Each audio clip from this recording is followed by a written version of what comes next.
What's up, everybody, and welcome to episode 78 of the CHUMPcast. If you're like us, you're snowed in and in need of some ridiculous bullshit to keep you from going insane like Jack Nicholson did in The Shining.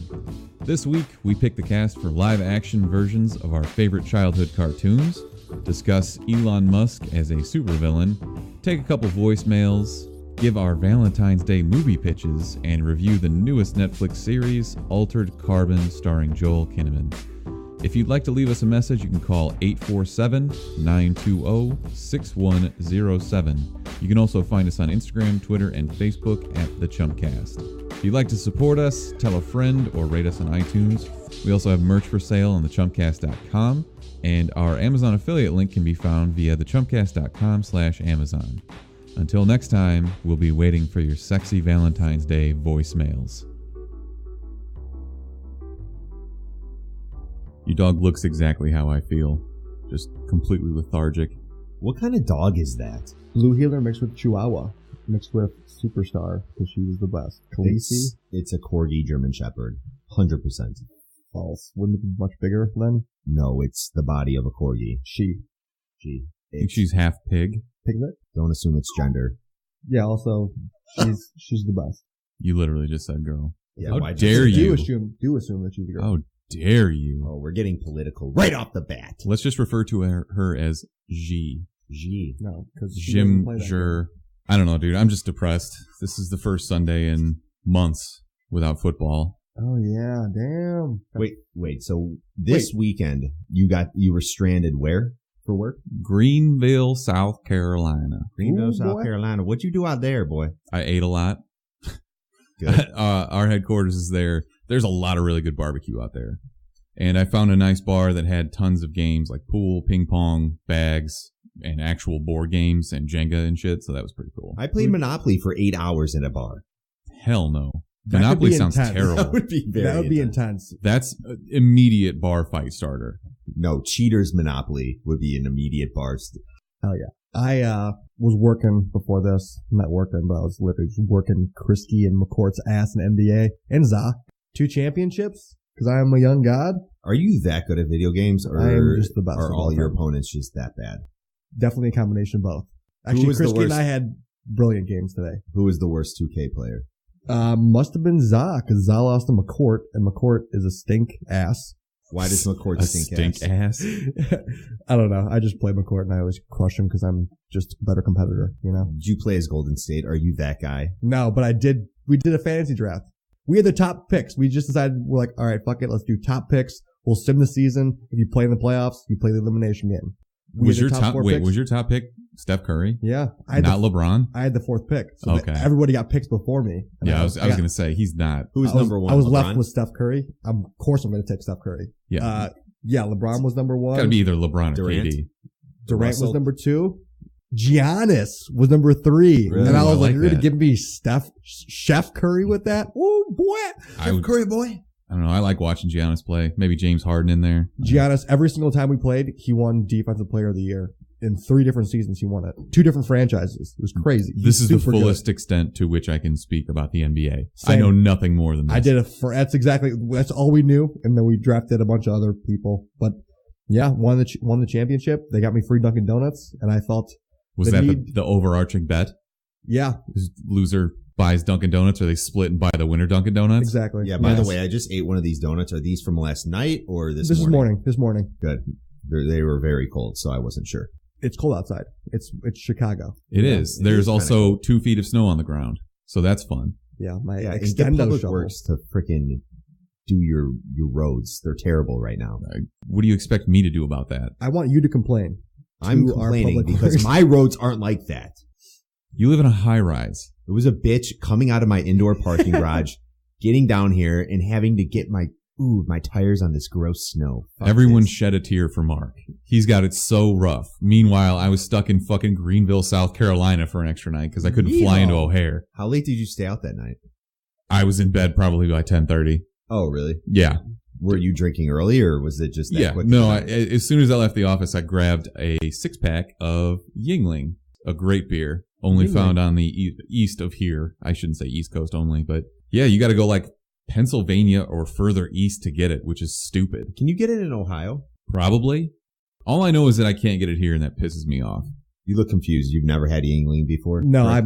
I just heard screaming, and I think Erica's watching some sort of horror film. No, she's watching This Is Us. And she's crying. Yeah, that's probably a scream cry. She's been watching this for the last, I don't know, few days while I was gone, which was a full nightmare, by the way. Because she's yelling in the background now, but she's freaking out that I'm gone and I'm stuck in Greenville and not coming home to her. And she's watching the most depressing show imaginable. She might as well have been watching fucking Sarah McLachlan On repeat. ASPCA commercials on repeat and just bawling into the phone. I walk in and I'm like, yeah, that's a very sad show. The dad dies. Erica's like, why did you tell me that? You literally find that out in the first episode, that the dad is no longer in the picture. Spoilers. She was just fucking with you anyways. I don't remember. Oh, yeah, football. Speaking of which, Mark, next week you have to watch 2 extra movies. Are they potentially some of the best movies of the year? Potentially, because they are Paddington 1 and Paddington 2, the latter of which has 100% on Rotten Tomatoes. Which means a whole lot of nothing, but also a whole lot of everything. What else did? Fucking that Oscar movie that we watched, Lady Bird. That 100%? It was like 99 by the time we watched it, but 100. still. I will probably like Paddington the Bear 2 more than I did Lady Bird. Paddington Bear, not Paddington the Bear. Yeah, Idiot. get your shit together. Well, this isn't the Facebook, okay? Drop Paddington. That was JT. That was JT. I know. He might make another appearance later in the show. Who's to know? All right, shall we get into the news? Please. All right. Starting off, apparently Joaquin Phoenix is in talks to play the Joker in that upcoming spin-off Joker movie. Wow. Jared Leto, Pass. is it fair to say that he was a disappointment to everyone? And he was just sending used condoms to people and being a weirdo? I don't know, because that's hard to say with the amount we saw him. Suicide Squad altogether was a letdown but I don't know if I'd necessarily say Jared Leto was a letdown, because we didn't really get to see all of his potential and all of his filming that he did for that movie. I know there were some scenes released, but there was a lot of stuff we didn't even get to see. And he's a good actor, so I'm not going to say he did a shitty job, because I just didn't get to see that much of him. I think the problem is that we had such a spectacular Joker before that. Nobody was going to live up to that. He needed to be the stepping stone to somebody else, because Heath Ledger was literally unbelievable. Nobody will ever do a better Joker than Heath Ledger. Exactly. And I will argue it till I die with anyone that wants to. But what if they painted the Rock's face and let him play the Joker? That's a hard one, actually. Shit. Nope. Doesn't matter. Heath Ledger was too good. You can't even joke about The Rock with Heath Ledger. Like, nope. It's moot point, because they're actually... Tommy Wiseau came out this week and was like, I want to play the Joker. I'd watch that. I think that would actually be phenomenal. Batman, you're tearing me apart! Oh, hi, Robin. Oh, hi, Robin. You want to know how I got these scars? By the way, did you guys see the Tom Hardy clip this week? That was great, yeah. He was doing his Bane voice, but talking into an athletic cup to his dog. Pretty fucking hilarious. That was awesome. Did you find it funny that his next... You can't call it a superhero role because he was a villain. This is, I guess, an anti-hero. I would call Venom. But still, his next superhero movie he does is for a character named Venom. Just how it's relatable to his previous character, Bane. How Bane uses Venom to get supercharged up and pumped up, man. I'm rolling my eyes so hard right now. Yeah, speaking of like pumped up, you can tell Mark's getting pumped because he starts talking like this. I thought it was funny, though. If you think about it. His last character, Bane, and then his next character is Venom. That's a deep dive. But yeah. A little bit. Okay. Most people wouldn't even connect those two. Exactly. Like, I see myself out. That's why they listen for those dumb connections that no one else would have thought of. Well, good point. Let's just keep going with stupid DC news, because apparently Michael Bay is in talks to direct a Lobo movie. Absolutely not. First of all, do you know Lobo? I'm going to leave the country if he does this. Lobo is like the epitome of 1990s comic books in that he's this homeless man giant who rides the train, biker mercenary guy who's huge muscles and just supposed to be like a badass. Messenger biker? No, like a Harley. Kill. Like a biker, like... I wanted like Paperboy. Wears Jack leather Nicholson. vests. Yeah, He's blue. That's fine. First of all, fuck Michael Bay. I hate Michael Bay. I heard he's a dick. Why? And I actually talked to a cinematographer that was in the bank when I was working in the bank at the time. And he was on the set doing one of the Transformers movies in Chicago. He said he's an absolute asshole. I think everybody that works with him thinks that. And also, he makes terrible movies. When was the last good one you made? The Cheers. first Transformers. That was a long time ago. Yes, And it was. Probably a lot of credit to Shia LaBeouf. Let's be honest. The excellent actor. There's your next Joker, Shia LaBeouf. He's already got the crazy part down. He is. You need you need that full Nah. psycho in order to be him. You're not going to be happy, Mark, with any Joker casting. I got one. Probably not. I got one. Hologram Heath Ledger. Okay, I'll do that. That's the next Joker. Hologram Heath Ledger. Why don't we just clone Heath Ledger? Like Altered Carbon. Get his stack out. Put him in like a creepy person's body. I guess we really didn't even talk about Joaquin Phoenix. Not really. Do you guys, do you think he could do it at all? He is kind of off his rocker a little bit. I liked him in Signs. I liked him in Gladiator. He was a very good heel. He was a Caesar, right? I don't think he could play this though. What's the last movie he's done? Oh, he's been in a lot of movies. He did Really? Her with where he had like a love affair with Siri. Scarlett I remember Johansson. that. Yeah. That was weird. If And that Scarlett was- Johansson was talking to me, I'd probably bang a computer too. I'll be honest. Fair enough. Let's go ahead and move away from this, shall we? Disney is working on a live action Kim Possible movie. Yes. So I assume that you're both familiar. Of course. Very. Okay. Boop, boop, boop, boop. I would love to see this. I know that it won't be aimed at me, but maybe it'll have that nostalgia factor. But this got me thinking, if you had to cast a cartoon from your childhood, how would you do it? I would take Dexter's Laboratory. I was sure you were going to go with Rocket Power because you Nope. never shut up about that show. I love Rocket Power. Rocket Power's dope. You're right. I like Doug too, and you guys always give me shit about it. But Doug was whatever. not good. I like Doug, but I Fuck like Doug. Doug sucked. I watched Doug. Doug taught you a lot of lessons about life, and I'll leave it at that. Roger Klotz. What a bully. I don't know who would play that, by the way, now that I'm thinking about it, Roger. That's a hard one to cast. A guy I went to high school with looked exactly like him, so we'll just get him. Was he Okay, green? we'll get that And No, had we'll the paint him orange green and give him orange hair, though. All right, Dexter's Lab. It wouldn't be the typical Dexter being, how old do you think he was in the show? Like 12 years old, 13, 14? I don't know. I would say probably even younger, but yeah, just go with it. This is a Dexter in his late 20s, played by Jonah Hill, and his sister Dee Dee would be, I think I would do Amanda Seyfried or Seyfried. I could see that, yeah. Do you know who that I is? thought you were Yeah. going to say like Amanda Bynes. No. I was like, She was in yeah. Les Miserables. Yeah. How do you say it? Les Miserables. Les Miserables, Okay, let's yeah. not get into what I can't say. At the end of the day, it's Pronounce. really cool. Yeah, otherwise we'll never get out of here. Les Miserables. And she was in Mean Girls. That's what I know her for. There's a 20% chance that it's already snowing or whatever the fuck he says. Touches her tits. All right, what about his arch nemesis, the weird guy with the glasses? Oh my god, what was his name? Like I- Neiman or I'll something? Google it I would just do Michael Cera because I think that would be funny, just having that just to have them super together. bad connection. Their dynamic would be actually That would be a good one. dynamic, yes. Damn, that's a good one. His name was Mandark, by the way. Mandark. Amazing. Or you could do the guy that played McLovin, whatever his name is. He kind of looks Just like call him that guy. McLovin. Yeah, a little bit. All right, mine was, I took dibs on Rugrats immediately, but I kind of went the same way you did, where they're actually just grown-ups that are playing the roles of babies. Mhm. Are they playing a role of a baby, or are they just an older? No, they're babies. I don't want to. They act like babies. They have to be babies. Okay. Otherwise, it's not Rugrats Are because they they in did that diapers? whole they did that whole like into the future thing, and it wasn't good. I remember specifically after school when I heard about that, I was so pumped up. What was it called? It was Rugrats something. When they were in their teens. Teen Rugrats? I don't know what it was called. I was super excited for that show. all growed up. All grown up. Yeah, What was the Rugrat movie too, where they, something about Reptar. yeah, I don't know. All I'm going to say is the Rugrats movies were low key fire. Can I get back to the cast now? Okay, yeah. I Because just Tommy wanted to- Pickles has to be Danny DeVito Why is What? that? because he's bald and Why? you've already seen him in a diaper. It just makes sense. I could No. see him being a perfect Tommy Pickles. Yeah, Come on, guys. he's just super gung ho. He's like brave as shit because he's so dumb. Okay. How about Angelica? Angelica Kristen Bell. Okay. Who is 'Cause that? she's- Remind me. She's Dak Shepard's wife. Okay. Yeah. She's played that super bitchy character.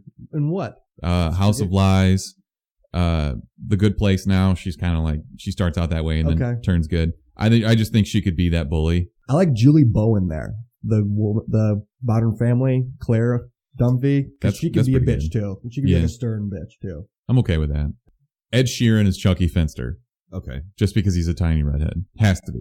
Put some glasses on him. He's already a coward, I'm sure.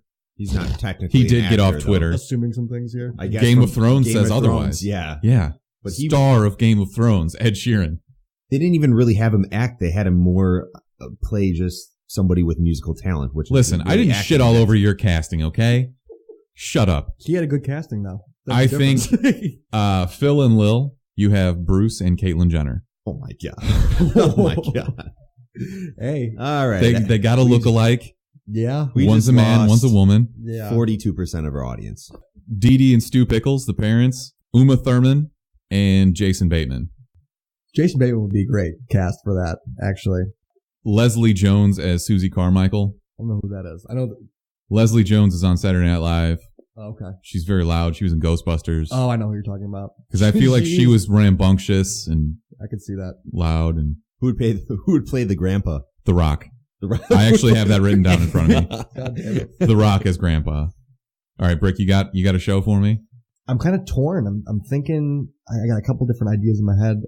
Honestly, this is not an old cartoon, but like Adventure Time would be a good one. Just because I don't know who would play Finn. But Also, who would play the talking dog? that's another good question. But I think I'm going to go with the Powerpuff Girls live action with 3 girls, all from the Mean Girls that weren't Amanda Seyfried. Amanda Seyfried. That could be actually a good idea for a movie.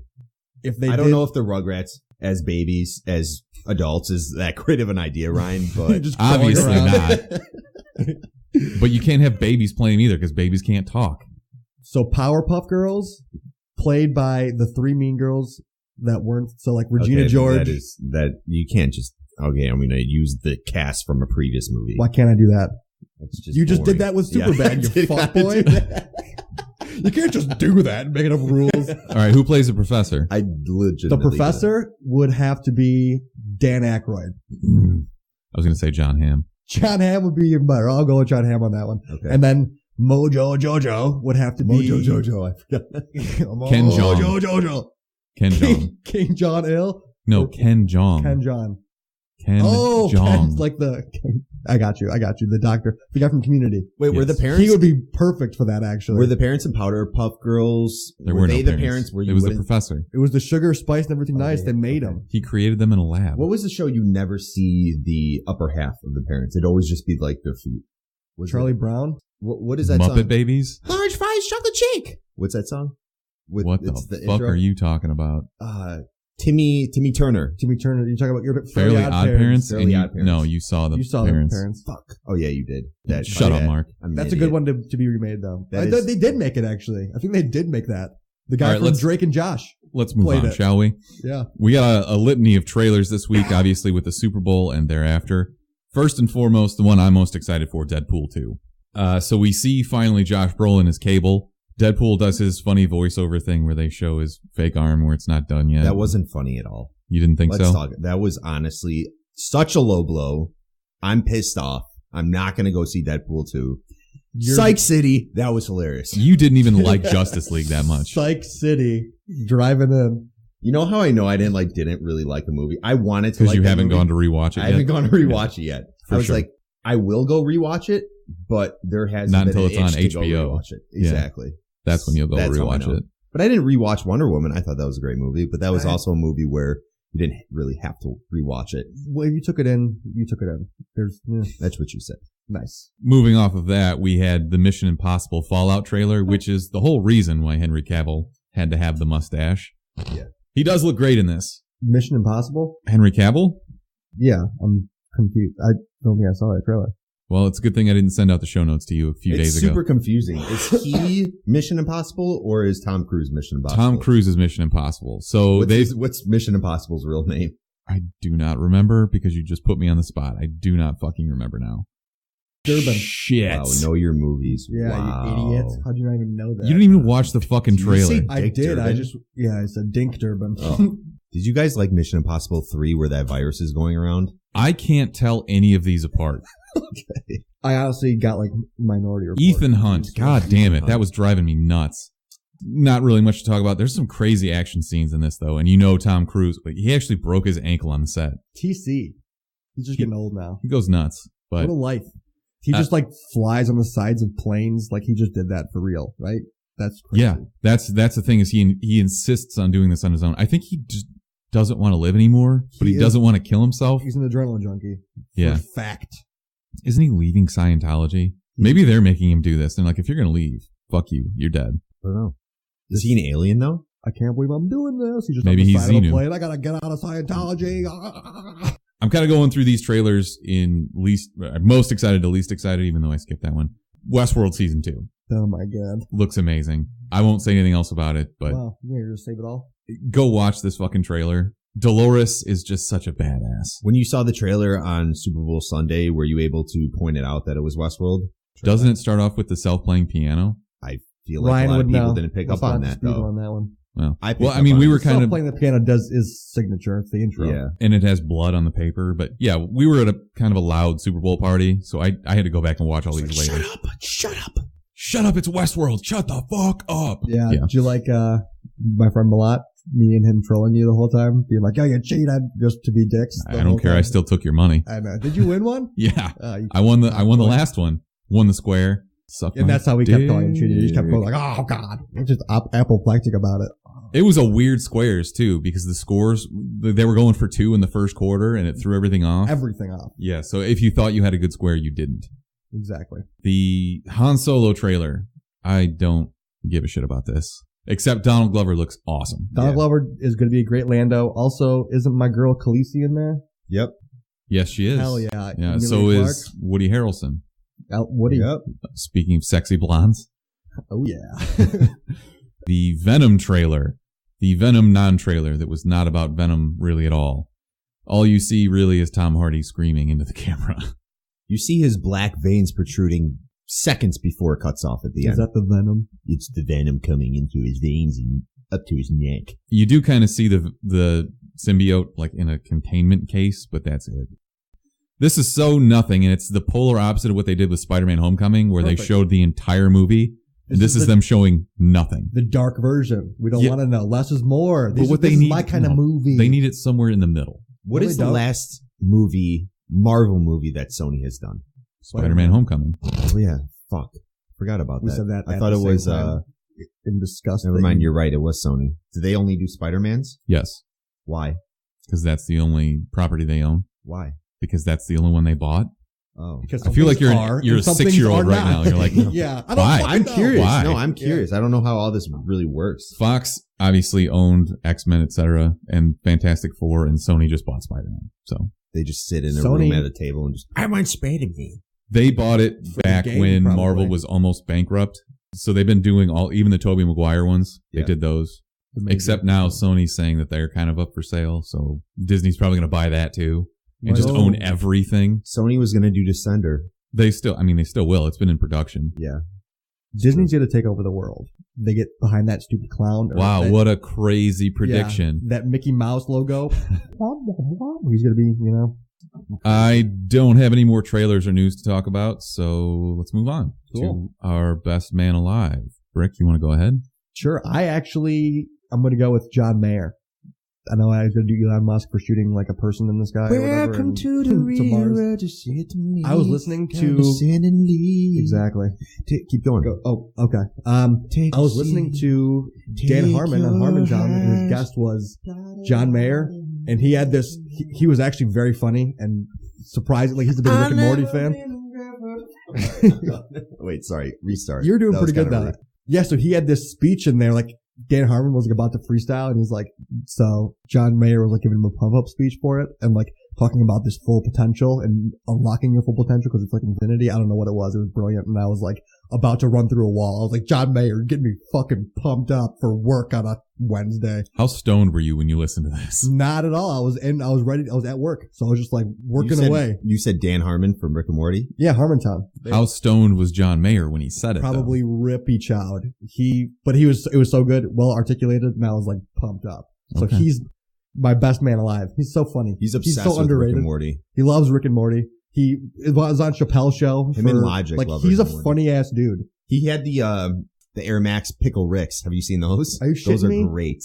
You need to go look at his Instagram. Didn't he do posted like them. the Borat? Didn't he do the Borat bathing suit too? Yeah. Probably. He's That's a weird dude. Hilarious to do that. That's so funny.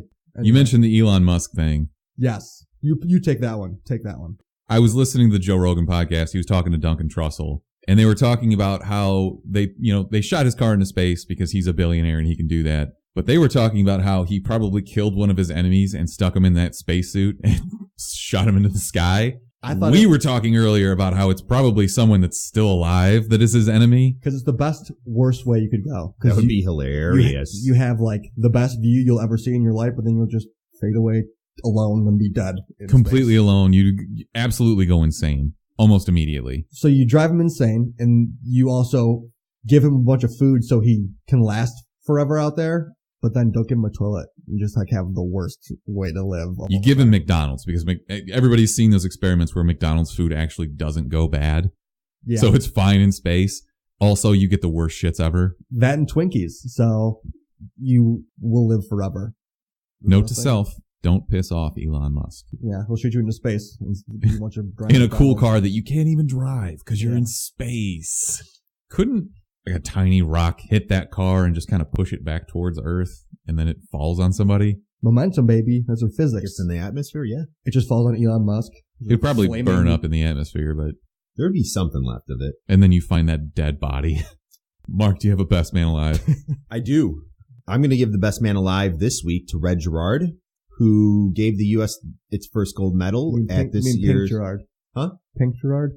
That's not funny. It's a good joke. He gave the U.S. its first gold medal in this year's Winter Olympics. The kid is 17 years old. He was competing in the men's snowboard slope style, which is kind of like just the freestyle terrain stuff for snowboard. Super gnar. But anyways, it's a pretty awesome story because he was dead last coming to his third and final run. On his last jump, he landed this unbelievable 1440, 4 rotations in the air, but it was a corkscrew, a triple corkscrew. So we flipped 3 times while doing 4 rotations.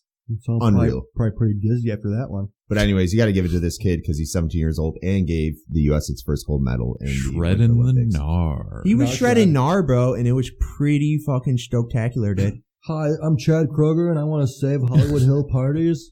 Sorry, go ahead. My best man alive is a Nigerian grad student, Chibuhaim Amalaha. Guarantee you said that right. I doubt it. But our guy Chibi has proven. Did you just give him a shortened nickname? I sure did, because I'm not going to stumble through that again. Can you just do that? You can't really do that for anyone you don't know how to pronounce a name. Look at these. Sure, I can. Look at these fake rules that Mark's just coming up with. I'm giving him some props. All right, everybody, shut up. All right, Rye guy. Cheaty's a good nickname. He has proven, without a doubt, that being gay is not a real thing using science. How? He claims that his experiments with magnets show that north and south poles attract each other, but like poles repel each other. So being gay can't possibly be a real thing, answering the ages-old question. Are we magnets? Yes. Is this kid the worst person alive? No, he's the best man alive. Dude, he gave us a fucking answer. Are you just trying to lose followers for us? Yeah. You can't tell that this guy's a moron. I'm going to skip this episode. We'll be back in 2 weeks, though. Yeah, he's like 78 episodes. I'm to tank now. We've made it. We peaked. Let's get out of here, boys. Long enough. I got other shit to do. Obviously, this guy's a dipshit. Yeah. How old is this guy? I have no fucking idea, and I don't really care. I just saw a headline, and I clicked through the first paragraph, and I was like, wow, this guy's a dipshit. Where's he from with that name? Chidi. Nigeria. There are no gay people here. It doesn't make sense. North Only Pole, magnets. South Pole. I don't know if that's an Indian accent or a Nigerian That was accent. definitely Indian. By the way, this guy definitely goes home and fucks his boyfriend. He's like overcompensating. Yeah, that's always how it goes, right? Dude, there's like no gay people. The super duper conservative right wing guys that are always like, no, being gay is a sin, and then they have secret boyfriends. I wonder how many people he actually convinced. I'm going to go with zero. Come up with this confident idea. Yeah. I'm sure he doesn't even believe it himself. I'm going to Stephen A. Smith. Yeah. 0. Next question. All right. That was my best man alive. I do want to mention one other person. This is just too good to pass up because we talked about fish dicks so many times. Kanye? Dude, no. I'm looking at pictures for no. Etsy user Xenocat has done some quote-unquote scientific research to determine what the fish monster's dick would have looked like and made a dildo out of it. From Shape of Water. Yes. Dude, so if you didn't like this movie, you can literally go fuck yourself. Wow. I guess the viewers were upset we didn't actually get to see the fish dick in Shape of Water. So Kanye West put in a fucking letter to the company and was like, yo, we need to see this motherfucking fish dick. Motherfucking fish dick. I got to read some of the descriptions about this. Parts of it are iridescent, so they glow in the dark. Wow. Like he did in that one scene when he was dark. like healing people. Yeah. It's very lumpy and not dick-shaped. Did like the movie come out and then like everything was published and then this whole controversy came out and they like had to go back into the brainstorming room? And Does like, it have scales? All right, what does this dick look like, guys? We guess we didn't finish the movie. We got to figure out we got to give a press release on what the dick is supposed to look like. All right, well, it should be glowing, right? So listen, he named it the Jewel of the Amazon and it immediately sold out, but he promises that there are more coming. No pun intended. Wow. I'm going to buy one for the loser of next year's fantasy football league. A fish dick dildo? Yeah. All right, now, You know what we should do? You lost? Shove this up your ass. All We right? should pool some money together and send one of these to Chibi over in Nigeria. Yeah. And he can go fuck Good himself. idea. Go fund me. We're going to send a fish dick to the guy who doesn't think gay is a thing. All He right. thinks it's a magnet. So that wraps up our Best Men Alive. It's time to get into our first edition of voicemails. So if you listened last week, you know that we debuted a new segment, which Brick very stupidly named Headline Collision. I wanted to change the Are name we of it. calling it voicemails? I don't know what we're going to call it, Okay. but we have voicemails. We have VMs. So last week, our categories were the Super Bowl, actors named Tom, and a new technology. So we gave our ridiculous reviews. Mark talked about dolphins for 5 minutes or something. It was great. Tim Brady. It was great stuff. And we asked for our listeners to send in their ideas. We picked a winner, which is almost as ridiculous as ours is. I will trim it down so it sounds a little bit more coherent. The winner just received a $15 Fandango gift card, so they can use it to go to any movie theater. And I would go see the new Black Panther movie coming out if it was me. But anyways, congratulations to John Yankee. John Yankee had a pretty inspiring and ridiculous movie plot. Shall we? We shall. Boys, it's Yankee. All right, got a movie pitch for you. I'm gonna win that gift card. Here we go. What if the world, as we know it, was consumed by a greater counselor, led by Tommy Lee Jones? Tommy Lee. What if this counselor used all of his power to control the outcome of the Super Bowl? Okay. If the Super Bowl were played and the winners were granted freedom and the losers were granted eternal slavery. Eternally. We're only halfway through. What if this world was a futuristic world where Tommy Lee Jones could decide the fate of the Super Bowl and only one man was able to stop him? The quarterback of the Super Bowl, played by Thomas Jane, and the coach, Tom Jane, played by Tommy Lee Jones. If a world that was planned to destroy all, and it was up to Tommy Lee Jones and Thomas Jane to overcome the greatest power, what if You think it's gonna end? our world? Fuck the world. is that the Rated name? R, coming to theaters near you. There's a lot of what ifs. Nothing was. He just said Tommy Lee Jones like 5 times, and then just like the Super Bowl could be determined by Right. Tommy Lee Jones and some other Thomas. The world had a counselor. Tommy. See, guys, So what we did was set the bar real low. couldn't be lower. So We appreciate the voicemail, Yankee. Thanks for calling in. Yeah, you just won a $15 Fandango gift card, so congrats. It's that easy, people. It's fucking that easy. Our theme for this week is Valentine's Day, and our actors will have to be those who have starred in rom-coms pretty regularly. I think those are easy to find, am I right? yeah, Our overarching themes are an organization, maybe good, maybe bad, Okay. and a fire. cool. Mark, I believe you wanted to go first since you won last week. All right, let's do this. So we're 1 month away from Wisconsin's annual Blow Shit Up Festival. 2 rival fireworks shops. First one ran by Donnie, played by Channing Tatum. Second fireworks shop ran by Jane, played by Emma Stone. These two fireworks shops hate each other. I mean, they're in business against each other. Yeah. And how are they going to sell these fireworks for the annual Blow Shit Up Festival? So they start playing pranks on each other. Jane plays a prank on Donnie and lights his goddamn truck on fire. But then almost incinerates herself in the process. Because of this near-death experience, Donnie finds out he really does care about Jane. These two shop owners end up not even despising each other, but they really actually have feelings for each other. This is when sparks ignite, as Donnie shows just how much he cares for Jane. They decide to start their own friendly firework organization, teaching firework safety to little children in their town of Wisconsin. But guess what? Nothing comes that easy. Colin Farrell, the founder of the Blow Shit Up Festival, wants to shut all this shit down, and he's not having it. He tries sabotaging Jane and Donnie's organization and turning them against each other. But nothing's that easy, and nothing can break love. Don and Janie overcome tactics that Colin Farrell tries playing on them and breaking each other up. You get the goddamn point, all right? So, in the end, we discover nothing can stop love. In this movie, love overcomes all. Friendly fire. Yo, wrap that shit up, B. Brilliant. So that's still long? No, that was it was fine. 45 minutes. Yeah, it was about 45 minutes It long. felt like 45 minutes. Colin Farrell in. Yeah, it was good though. So, I assume the Blow Shit Up Festival takes place on Valentine's Day. Yes. Okay. That would be a good, like, the CGI on that would be pretty cool. You could have some really cool fireworks shows going on. Exactly. I also assume that you've never been to Wisconsin and know nothing about what a Wisconsin accent sounds like. I know they love cheese. They do love cheese. Who doesn't love cheese though? Monsters. Only monsters don't love cheese. All right, is it my turn? Go for it. Deep breaths. All right, let's wrap it up here. I haven't even started yet.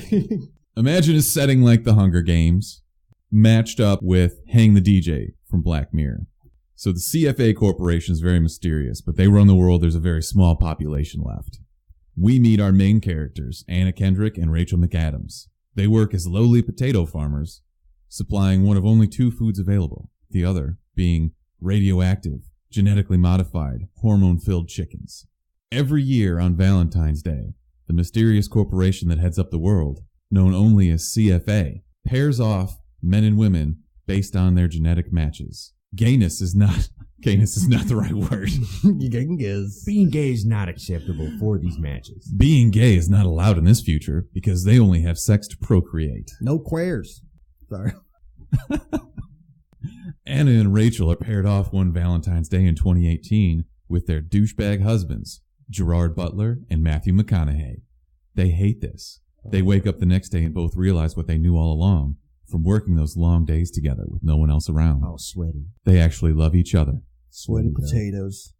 The CFA would never allow this. They only have two rules. No gay stuff and never work on a Sunday. This is terrible. Rachel and Anna and Rachel spend their days plotting how to take out the evil CFA. And when Valentine's Day 2021 rolls around, guess what? It falls on a Sunday. Everybody knows that the CFA is closed on Sunday. You can't even get chicken and potatoes for your delicious waffle fries. So they infiltrate the headquarters, taking out one by one all of the CFA executives, led by the final boss, the Diddler, played by Kevin Spacey. So what does CFA stand for? Children Fucking Anonymous or something? Chick-fil-A. Oh, God. Closed on Sundays, bitch. Coming in sometime soon. Okay. So Not on a Sunday. So the Kevin Spacey's the runner of Chick-fil-A Obviously. and doesn't deal with lesbians. Yeah, he's just a diddler. Okay. You know how, like, people claim to be against gayness, but they're actually gay themselves? Perfect. Here we go. Here's the winner right here. Go. I'm thinking. I'm just thinking right quick. God, don't hurt yourself. A man is trapped in a lighthouse. He can't get out. He's literally born into it. Okay. And no one else is we around. get it. He's entrapped. He's covered by a lot. He's in a coastal town, and the one thing he can do is he can reach out underneath this fence, and he reaches for help one day, and he has a broken ass, gross ass hand, and he reaches out and startles this young girl who's standing by a tree. Oh my God! They start to talking, and they have great conversations, and she thinks he's pretty funny. He's a pretty funny guy. So one day he decides that he wants to talk to her. He's like missing her a little bit. So it's at night. He's manning the lighthouse. So he decides to make a funny shadow puppet, like a giraffe in the sky. That's their little inside joke. And she sees it. But also, two ships also don't see this giraffe, and they crash into each other, and everyone dies, and there's no survivors. And that's the end of the movie. Okay. Wow, that was the most Mark ending ever. But he does it on Valentine's Day and shows a little heart, too. That's like the little Valentine's Day. And the new organization is these new organization of people are going to try and kill everybody in the world, but he crashes both the boats. That was a stretch, to say the least. All right, peace. Guys, you know what I'm realizing about this? Writing movies is hard. Harder than we think. What's the title of this? Man Trapped in a Lighthouse, starring Your Hand and Mine. Only Hands, starring the hand from the Addams Family. And she falls in love with Alicia Vander. Did you get into the actors in this? What the hell? That is not a name. What are you talking about? The girl who plays... Yeah, you didn't even mention the Alicia rom-com Vikander. actors. Interesting. At least one was quick. Well, I hope that our listeners can call in and give us some better ideas than that, because Jesus, this one was rough. This one was not a good one. All right, 0 for 2, I think, guys. Oh, mine was pretty good. You also think people in Wisconsin talk like they're from Texas. Yeah. Let's get on to Altered Carbon. All right. No. I got one more voicemail real quick, just because I think it's worth mentioning. It's very short, I promise. Cool. What up, chumps? Long-time listener, first-time caller. Where are my comic books at? I need some reviews. I need some recommendations. Hit us up. Thanks, chumps. He makes a valid point. We have not talked about comic books in a very long time. Yeah, because Brick is here and he fucking doesn't read. Yeah, you've lost your identity. Doesn't or can't. It's okay. I'll make a quick recommendation. Headlopper. Great, quick good. read. Yeah, very Have good. you read that? I know the story. Okay.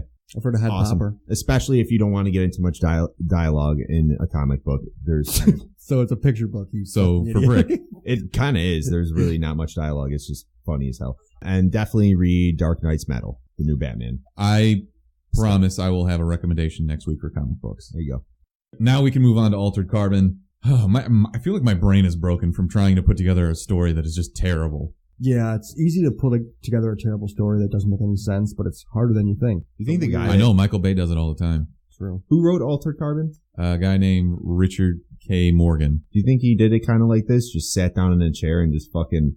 In a world, a futuristic world, where people are clones, but the clones have these things in their necks where you could take them out, but you don't know if the person's really the person or just a clone, or if that person is in another person with the thing in their neck that is the person.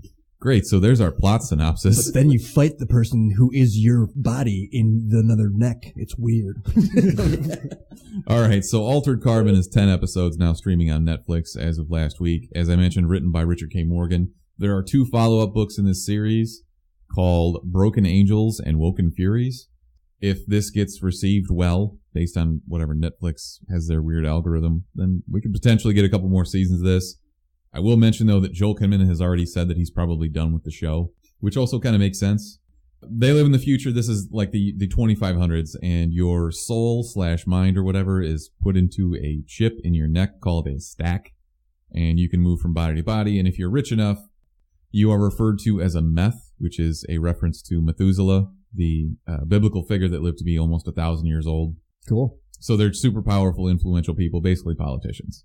Yeah, and they can just pay for clones of themselves. So the story follows a guy named Takeshi Kovacs, who for the majority of this is played by Joel Kinnaman, also played by an Asian dude whose name is totally escaping me right now. Joel Kinnaman is really the only recognizable actor in this. Is that fair to say? Very. Everybody else yes. has been in like weird CW shows and shit like that.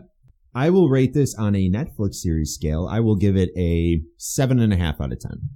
Okay, and what is your Actually, I'll give it an 8. Sorry. What was your Stranger Things rating on that? I'm just gonna Stranger Things was 8.5. I think it was 9. a 12 out of 10. No, I think a 9 or 10. 9 or 10. Okay. Yeah. I'll give this an 8. I thought Joel Kinnaman was awesome in this. I really enjoyed just seeing him in something else other than just knowing him from His Suicide ads. Squad. House of Cards. I enjoyed the futuristic setting of the show. Some of the CGI was kind of but some of it was great when you had the overall shots of the darkness of the city and all of the neon lights and that kind of crap. I was hooked after the first 4 or 5 episodes. But the reason I'll give this an 8 is I think it had more potential, but kind of lost interest.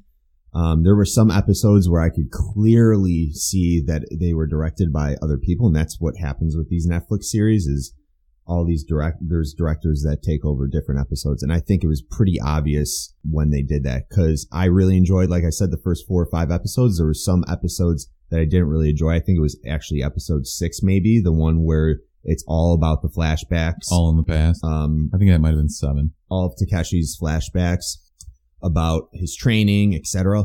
And it just really reminded me of like an Iron Fist episode. And it was kind of corny and terrible. It was bad.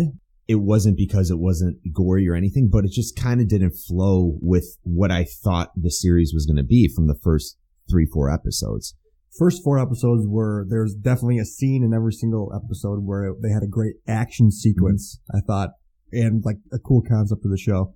A lot of these episodes drag on too long. And I think a lot of them could have been cut short about 10, 15 minutes. It's kind of hard focusing on a show, especially when you're binging it, where you're going to be watching 10 hours of it. And I think this was definitely a show where 10 hours wasn't necessary. At least they didn't do a full 13 like Marvel. Yep. That's a problem though too, though, that I can see a series like this running into is going too long, but also, Ryan, you read the book and you're like, well, I don't think people are going to understand this. So they have to have these subtle scenes in there that will kind of at least tell you about what's going on. So it's fine line to what you want to cut and what you want to keep. For you, I'm kind of interested to hear what they kind of cut out of the book, if they cut anything out really, or something. I just want to know how it kind of played with the book. But overall, I'm going to give this one a 7 on the Netflix scale because I thought the action sequences were great.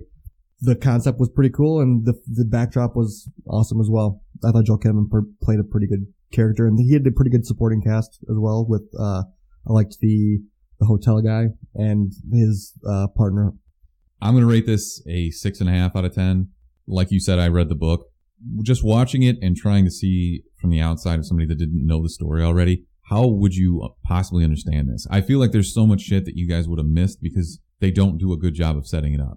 We talked about it before we started recording, and there was a lot of shit that we missed that was easily explained, but also... Which is fine. I mean, if you still understood the story, it doesn't really matter, but it feels like you would have gotten more. I'm under the impression that they cut a lot of that out because they shoehorned in a lot more shit that you didn't need. For example, Kristen Ortega's family has no part in the book whatsoever. They barely even mention it. I didn't even like their character either. Sorry. Speaking of spoilers, oh, shit. I'm going to be that dude that I hate and say that the book was better because it was. There's honestly never a case where it's not that's not the case though. Mark, I wanted to ask you, what was the level of jackedness in this show? Joel Kinnaman was super jacked, so I would give it a 9 out of 10. He was a shredotron. That was Brick and I watched this first episode together, and we were like, "Damn!" We said that simultaneously. Everybody in this show is pretty ripped. Well, everybody that needs to be, I guess. Mark, was your bloodlust satiated? Yes, I would say that. At times, it was pretty gruesome. And I think they did a lot of things in this Netflix series that was surprising to a lot of people, especially the nudity. Lots of vag. Vag and wang. And a lot of boobies. A lot of boobies. A lot of booby talk, too. Yeah. And it was that first episode, Smith and I were just like, yo, you can clearly see her tit, like, through her shirt. She was wearing the whitest with the darkest nip. It was crazy. That was weird.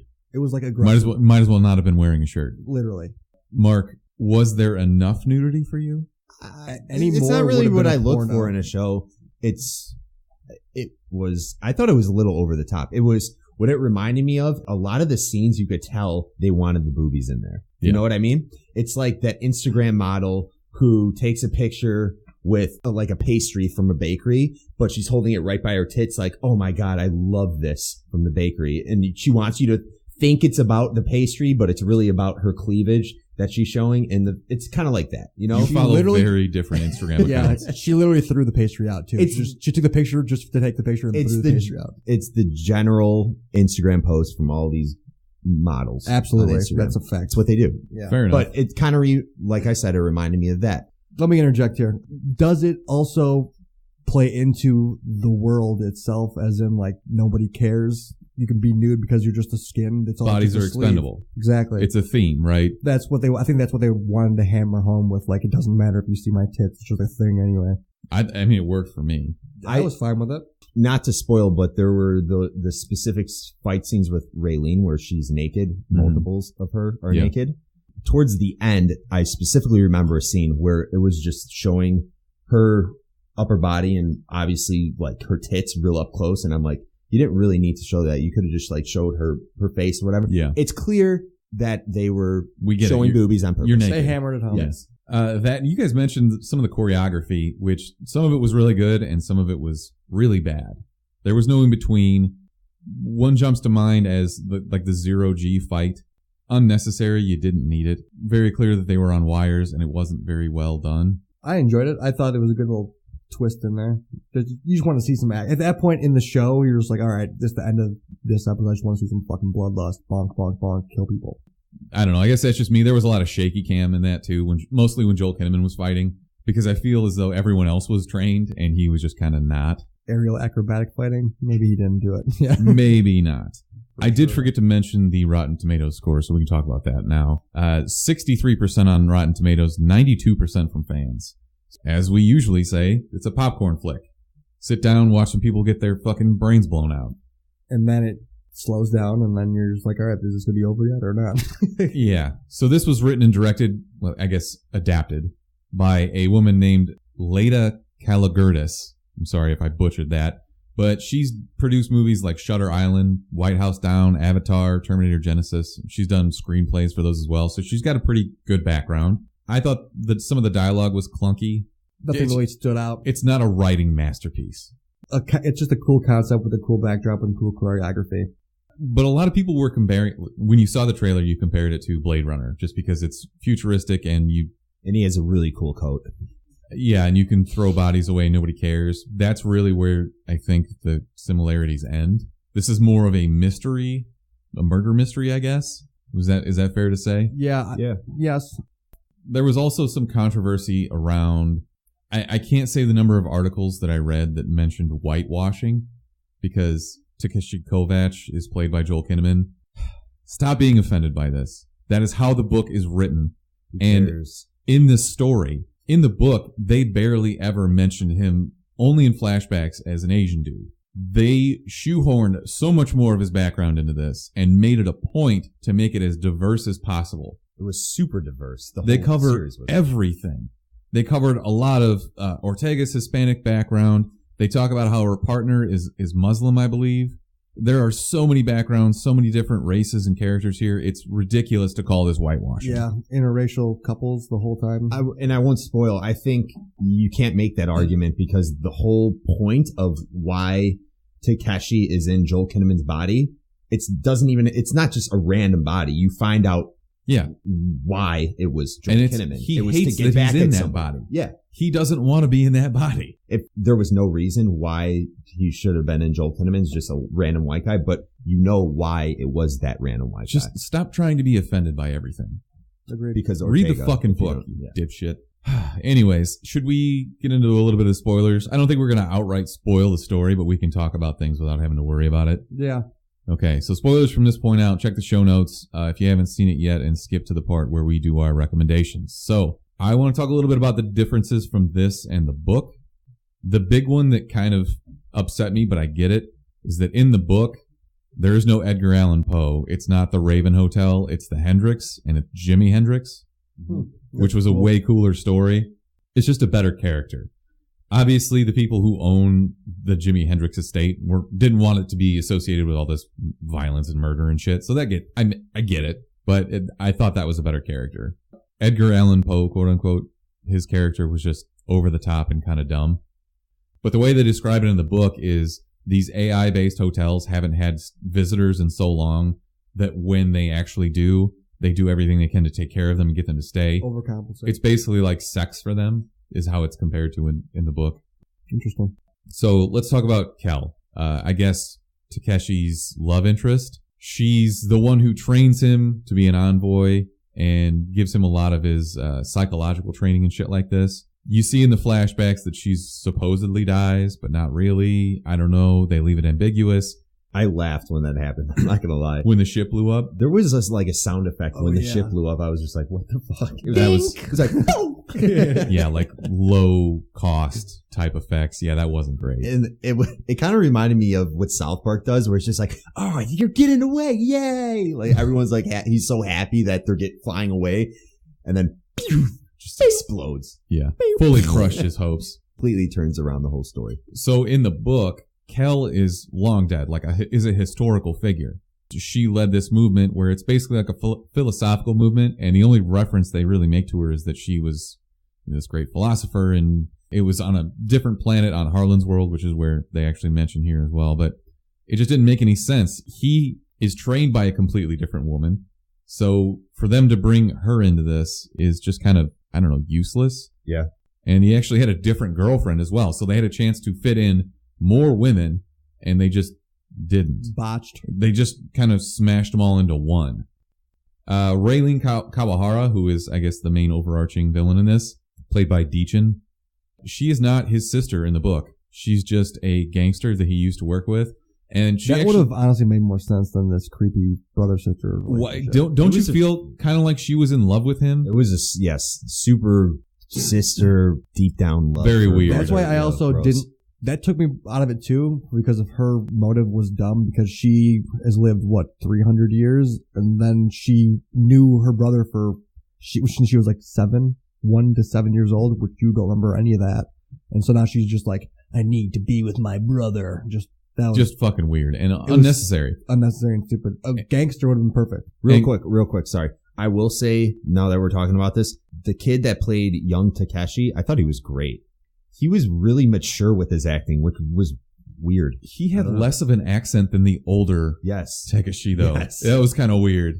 Back to the Kawahara thing. She has a better backstory in the book because they mentioned the Triad a lot. She was a member of the Triad on Harlan's World, and she was what they called a water carrier. So what she did is, if local citizens didn't pay the Triad for protection, she would take water from nuclear reactor coolers, and she would make either the people that didn't pay or their family members drink the radioactive water and slowly die. That's fucked. Kind of badass, right? And a better story than it just being his sister who shows up out of nowhere. I agree. That was a big story fall. And it's kind of a flip-flop here, where in the book, the sex scenes were written terribly. Like, you can tell the guy that wrote this is just a huge nerd. Yeah. And the violence scenes, the fight scenes and shit, were written way more descriptively and were more intense and more violent. So they kind of flipped that here, where the sex scenes were more, I don't know, longer than they needed to be, and the fight scenes were kind of just eh. The scene where he leaves the Way Clinic, where they were torturing him in the first couple episodes, that was fucking the best. In the book, it's so much more brutal. Really? He makes those people watch as he murders all of these people and blows out their stacks so that they can't come back. It's fucked up. I think that was the episode that was a turning point where I was, after that one, I was hooked. My expectations were so high. I was like, this and is the rest of the series, I was just like, exactly. Not doing Tapered it. off after that so hard. I wanted more. But can we get into Elliot? Yeah, I'll shut up about this now. Go ahead. Elliot, well, his transformation, he meets his wife, who's now a man, baby. In a matter of 2 minutes, he finds his wife, who is in a man's body. So he's just gay now. And then his daughter, who's like a coward, becomes not gay now. He becomes this ninja assassin. He kissed his hand. That was the most. What's what I'm saying is that was the reality. He just his world got shifted completely. His wife who would never allow this? Chick-fil-A. Yeah, Chick-fil-A and your little imagine being Nigerian that organization doctor. Imagine being that actor. They bring you in to act on Altered Carbon. They're like, okay, you're going to play this role where you're actually a woman inside a man's body. So you have to be, oh, darling, hi. Yeah, and you have to pretend to be effeminate. And that was weird. Oh my God, I can't believe I'm in a man's body. It's just that's how the person played it. It was pretty good. That was another change from the book. Yeah, would she have a fat? How is that different from? No, she was like a really tall blonde woman who comes back in a tiny Asian woman's sleeve, which you can deal with that. Yeah. Much easier than just, all right, yeah, you're going to bang a dude now. Not if there's anything wrong with that. Okay, let me ask you this. Stuff that you don't get in the TV show. They do songs and they mention the Patchwork Man. What the fuck? No. Yes. So that's a story that their dad told them when they were kids about a guy that was made up of a bunch of different parts of different people. That's why they flee into the forest, right? To find the patchwork man. Yeah, like that house that they end up staying at, or that clearing. In the book, Cadman, who ends up in the big Russian guy's body, he has one of those sleeves that's put together. It's like weirdly modified, and it's they refer to it as a calico. It's just made up of a bunch of different parts, which would have been way scarier than what he was in this, which was just a Russian dude. Okay. Yeah. I get that you have budget restrictions, but he was not intimidating at all. What about Lung, the guy that like rips out people's stacks and always asks people if they're believers? He was pretty badass, Super right? pedophile looking. Yeah, a little bit. He was real creepy. That mustache he had. Oh, God. You could tell he did his own choreography, though. He was good. He had that one little tool he had where he can like rip people's shit out was actually creepy and gross. Yeah, that was a very specific tool that was painful. For the stack, right? Yeah, Just like the stack you reach that in the neck and pull it out. Well, there were a few scenes where they show them like reaching into somebody's neck and pulling out the stack, and that was kind of cringy every time. What about the scene where Lawrence Bancroft is visiting all those people with the plague? What was the whole fucking point of that? There was wasn't that just one, to show us that he had remorse for those people and like he knew what he was causing in the world and he felt like him doing that is kind of giving back to society in some sense? I think that was kind of to show that they have these viruses that kill people, because in the end, that virus, the one that was dropped on his crew in the flashback, that played a big part because that's how they infect Raylene and that's how they end up actually killing her.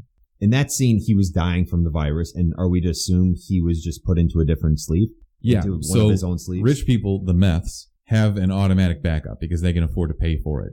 So every 2 days, every 48 hours, you see them like when they blink their eyes really fast. Yep. That means they're being backed up to like an off-site location. So even if they die, like he does, even if you get your stack destroyed, they can just re-upload you into a new one. Okay. There were some moments in the series where I was super confused, and that's another thing I didn't really like about this series. There were a lot of parts where I didn't understand, but they were just thrown at me, and I just went along with it. I was like, screw it, I'm just going to keep going. I understand the whole premise of the story, but the disappointing part is you wanted to see more VR torture crazy shit that never really came after episode 4. For those listening at home, play a drinking game where I say, every time I say in the book, you have to take a shot and you will die. Everyone's going to be trashed. In the book, they put him in a woman's sleeve and torture him there, and they actually stick a hot iron in her vagina. They put him, Kovac, into a woman's body, and she is just starting her period. And the author goes into this weird diatribe about how that's like the most sensitive time for a woman, and men are not, as they're just fighting and fucking machines, and they don't really feel pain like women do. It's kind of weird. I don't really know what else to talk about here. Yeah, wrap this shit up. Look, the ending is what it is. It's acceptable. If they didn't go into a second season for this, it would be fine. Like, it's wrapped up enough where he solved the case. Riker can have his body back now, and he can go back to being partners with Ortega and whatever. That was weird too. Technically, the Riker body that is Takeshi, they had a love thing going on, him and Ortega. Yeah, they were partners. Just kind of ended it because he's like, all right, I'm going to go back into my real body, assuming, and get out of Riker's body at the end. And she's like, okay, peace. They also explain that better in the book. Yeah. Drink. Yeah. Riker is, Riker fights in Takeshi's body and Takeshi fights Riker in Riker's body, right? Riker's been on ice the whole. He doesn't come back. Who's the guy who comes in? Oh, the Russian guy comes in as Cadman. Yeah, okay. Okay. That was weird too, because they don't clone his old body in the book. Drink. Did you like the actress that played Ortega? No, I thought her accent was annoying and I didn't care for her or her family at all. See, that was the thing, is they delved so far into her background and past and her family and everything that it just took away from the actual story. Yeah, she was annoying. I guess it was kind of good for the fact that they could explain the whole Resolution 653 thing, where if you're religious, you're Catholic, you have a mark on your stack and they can't bring you back to life if you've been murdered, so you testify against your murderer. I feel like neither of you really picked up on that when you were actually watching the show. I didn't. That's what it was about. Because Raylene takes these girls from, poor houses, makes them do fucked up things in her whorehouse, and then literally get killed. Marks on their stacks that they're Catholic so that they can't be brought back. So basically these rich people are fighting against this motion, this 653, because they want to keep doing this and making more money off of them. You explained that way better than the entire show did. I figured. Also, there's one other thing. When they end up on Head in Clouds in the ending. Is it in the book? In the book, Yeah, thank you. Drink. Go ahead. Takeshi finds a dog that was being fucked instead of finding that young girl. Yeah. So he goes in and murders that dude, and it's very satisfying. Thanks. Yeah, and I'm happy that they didn't just add that in there. Yeah, I think that would have been a bit much, even for Netflix. Yeah. Would have cut the dog fucking scene and just be a regular fucking guy. Yeah, anyways, at this point, we're fully off from the book, so it doesn't really matter what they do next. They can bring back or get rid of whoever they want. One thing that confused me is the end when they arrest Lauren Bancroft and his wife Miriam. Didn't everyone know about his abuse, and wasn't it known that he was killing these girls to some sense? Like that whorehouse that what was it called? Head in the Clouds. No, the first one that was on. What do they call it? Jack off Yeah. or something like that. Don't people know he was murdering all these girls? And then at the end, all of a sudden, oh, well, we find out No. he So ripped this girl's stack out, and now it's not okay, and he gets torture arrested. is okay if you do it in a virtual setting. Okay. Like, the whole point is supposed to be, if you're rich enough, you can afford to go into virtual and do things there, and it won't affect their real bodies. Okay. So what they're doing for very rich people is actually giving them live whores and letting them do that. Mm-hmm. Because it's, obviously, like with sex things, you want to keep going until, the next weird fetish or whatever. Yeah. So no, they're not supposed to be doing that. Okay. And then Miriam just So Miriam drugged kicked the him. pregnant. That was fucked up. That was messed up. Yeah, that was hard to watch. So yeah, explain that. That's how they both go to jail, is he was doing shit he shouldn't have been doing, obviously, because his wife drugged him with what they call stallion. Why did she drug him? I didn't get that either.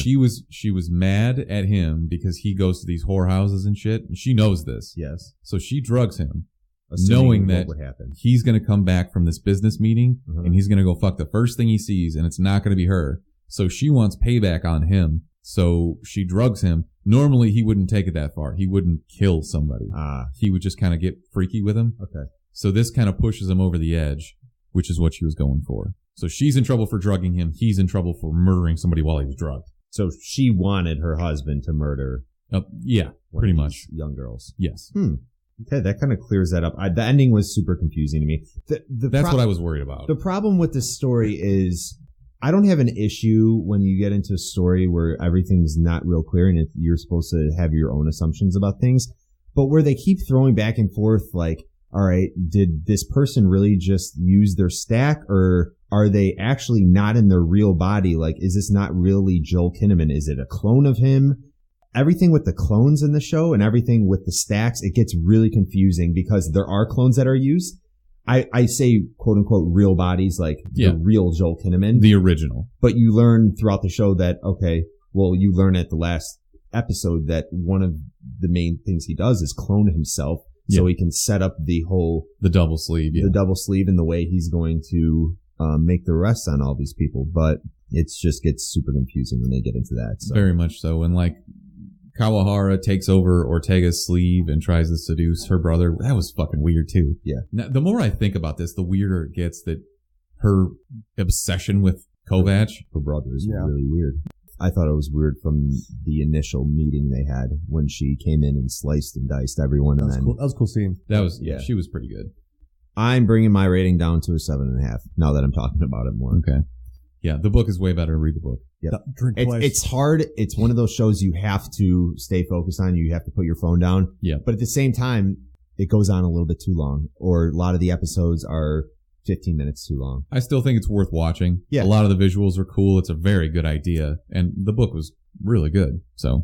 Yep. It's definitely something Netflix hasn't really done in the past. Their visuals were pretty outstanding for the most part. There were some parts that were, you can tell, okay, it's a Netflix series. I'm not going to expect the most. And everybody was talking about how this was supposed to be Netflix's Game of Thrones or whatever benchmark series. I didn't really feel that, but whatever. Yourselves. Let's do our recommendations for the week. Mark and I and some other friends, Brick, you're not invited, are going to watch Glory Kickboxing at UIC Pavilion Friday night. Cool. It will be broadcast on ESPN, I believe. But some heavyweight fights. Be a good time. I have extendo shovels because I saw one in the store today, bought it, and it was awesome. And I got myself out of the jam. Great recommendation. Yeah, dude. So I'm going to actually recommend a recently built supermarket. It's called H Mart. It's a Asian supermarket for the most part, mainly Korean food and Japanese food. But it just opened up on Jackson Boulevard. It is freaking packed. I've walked in there about twice so far. But they have really good food, especially if you're interested in like getting like sushi grade fish. Any type of fish you could ever want is in that place. And it's pretty ridiculous. They had a lot of live fish too. They have live king crabs that are literally 2 feet wide. And they have those fish that are like at the bottom of the ocean, just flat with the eyes on top. I'm like, what the fuck? People eat these?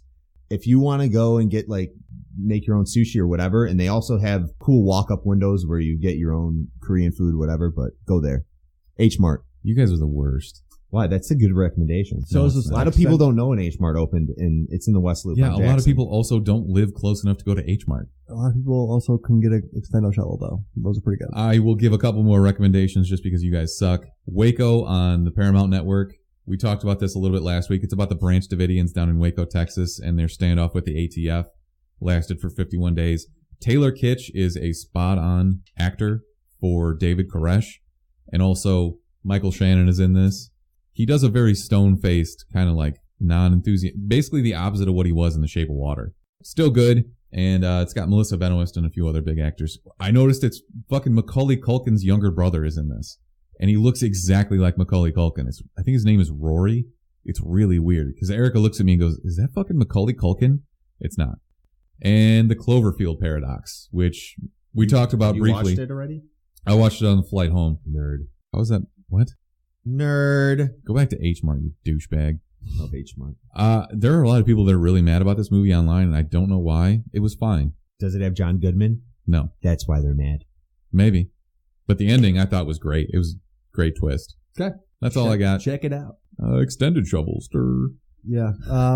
Somebody cue up that CSI song. I recommend wiping your butt after you poop. Yeah. Are we done? CIS song. All right, listeners, CSI. call 847-920-6107. Again, that is 847-920-6107. That is our voicemail. Give us your best movie pitch. We started doing this last week. We want to hear from you guys. Winner is going to get a Fandango $15 gift card. So obviously you heard the last entry that won, and it's really not that difficult to do. So call in. You can top that. Sorry, Yankee. I like the Tommy Lee Jones aspect of it, but next week we'll be doing Black Panther, obviously. And until next time. Chumps out, motherfucker!